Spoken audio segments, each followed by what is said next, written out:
Bonjour à tous et bienvenue dans le podcast dédié au salon HR Luxe Trade Fair.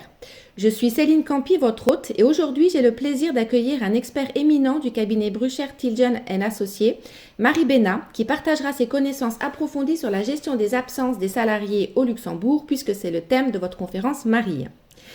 Alors avant de démarrer, bonjour Marie, et pourrais-je vous demander de vous présenter à nos auditeurs? Mais bonjour Céline, eh bien, comme vous l'avez dit, effectivement, je suis associée au sein du cabinet Brucher Tilgen Partners. Voilà, nous sommes un cabinet actif dans toute la vie de l'entreprise, des sociétés, et parmi lesquelles, effectivement, en bonne place figure le droit du travail, auquel dont je m'occupe quotidiennement avec les membres de mon équipe, et notamment toutes les questions relatives à ces problématiques. Et une qui revient souvent, ce sont les absences du salarié. Alors, j'ai lancé mon sujet avant vous, Céline.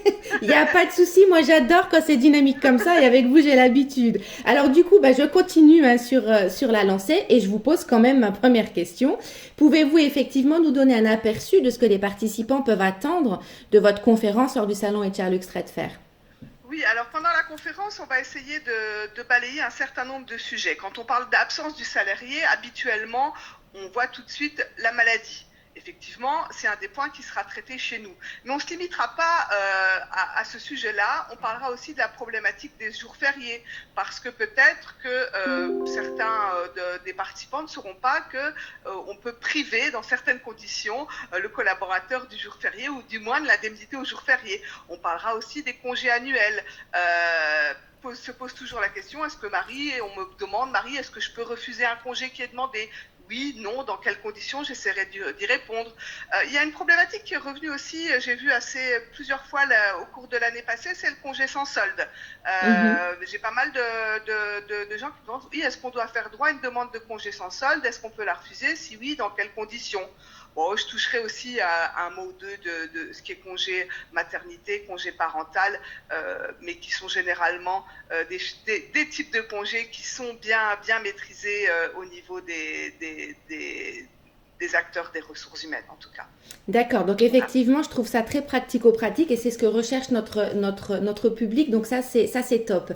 Et du coup, en tant que cabinet juridique, comment vous accompagnez justement les employeurs dans la gestion des absences des salariés?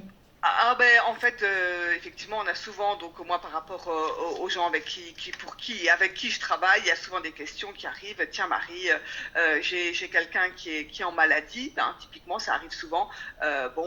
Est-ce qu'on peut envisager de se séparer de cette personne?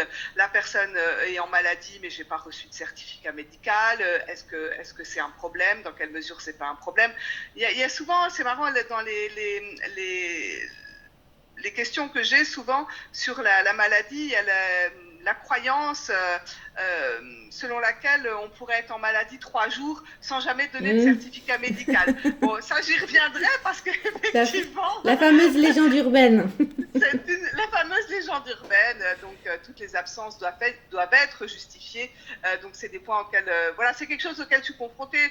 Typiquement aussi, quelqu'un qui est malade, qui n'a pas donné de certificat, est-ce qu'on peut lui décompter automatiquement un jour de congé? Est-ce que c'est faisable? Est-ce que c'est légal? J'évoquerai aussi, et c'est quelque chose que j'ai vu remonter de mes clients, des problématiques avec l'inspection du travail. Oui, il faut tenir un Hmm. registre des jours d'absence, des jours de congé. Certains le font pas. Moi, j'essaierai d'être effectivement, comme vous commencez à me connaître, je suis quelqu'un de très pratique et très Hmm, hmm, pragmatique. hmm.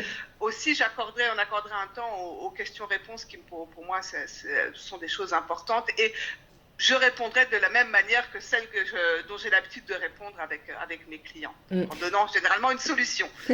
Mais vous avez effectivement raison quand vous avez cette approche pratico-pratique parce que c'est vraiment ce que recherche notre public qui sont, je vous le rappelle, donc des professionnels RH. Mais ça, vous avez l'habitude puisque vous êtes fidèle à cet événement et nous vous remercions pour ça. Et du coup, la dernière question que j'ai pour vous, pour terminer, c'est quel serait votre conseil principal que vous donneriez aux employeurs pour aborder de manière proactive justement la question des absences des salariés?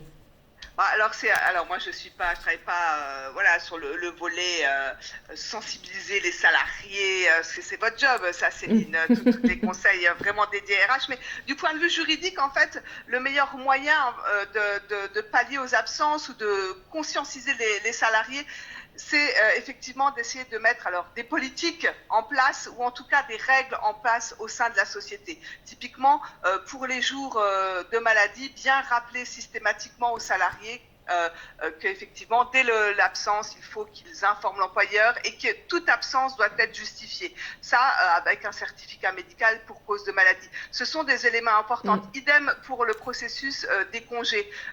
Mettre en place, quand je veux des congés, ceux-ci doivent être acceptés par l'employeur. Il doit vraiment y avoir un système en place de demande de congés, de délai d'approbation par l'employeur et des choses comme ça. Donc, c'est vraiment mettre en place des process et généralement, quand les process sont bien mis en place et bien compris par les salariés, ça évite le flou, en fait, le flou juridique qui pose problème et qui fait qu'on vient me consulter généralement.